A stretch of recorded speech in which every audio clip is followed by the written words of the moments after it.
Hi అండి. ఈరోజు పాబోజ్ శనగలు ఉంటాయి కదా, ఆ శనగలని స్నాక్స్ లాగా చేశానండి. ఈవినింగ్ తిందామని. చూడండి ఎలా ఉన్నాయో, నచ్చినాయండి. ఇలా మీరు కూడా చేసుకోండి. దీని ప్రాసెస్ ఎలాగో చెప్తాను. ఒక గిన్నెలో వాటర్ పోసేసి కొంచెం ఉప్పు వేసేసి స్టవ్ మీద పెట్టేయండి. అవి మంట పెట్టయితే అది ఉడుకుతూ ఉంటాయి.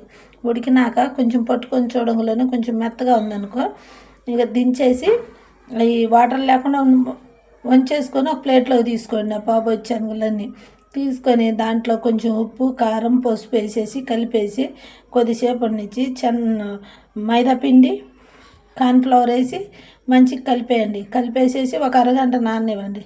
నాననిచ్చేసి పొయ్యి మీద బాండి పెట్టేసుకొని దాంట్లో సరిపడా డీప్ ఫ్రై, మనం డీప్ ఫ్రైకి ఎలా ఆయిల్ పోసుకుంటాం అలా పోసేసుకొని అవి మంచిగా కాగిన తర్వాత పకోడీలు ఎలా వేస్తాం అలా వేయాలండి.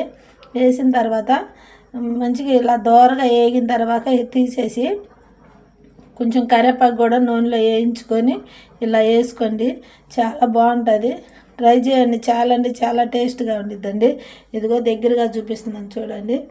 చాలా అంటే చాలా బాగుంటుంది. ఇలా ట్రై చేయండి. మీరు ఈ పిల్లలు కూడా తింటారని చెప్పి నేను పచ్చిమిరకాయలు వేయలేదు. కొంచెం పచ్చిమిరకాయలు కూడా కొంచెం ఉప్పు పెట్టేసి నూనెలో మగ్గ పెట్టుకొని దీంట్లో నంచుకొని తినండి. చాలా బాగుంటుంది. చాలా టేస్ట్ ఉంది. ఇలా ట్రై చేయండి. మీరు కూడా బాగుంటాయండి. ఓకేనా అండి? నా ఛానల్ని సబ్స్క్రైబ్ చేసుకోండి.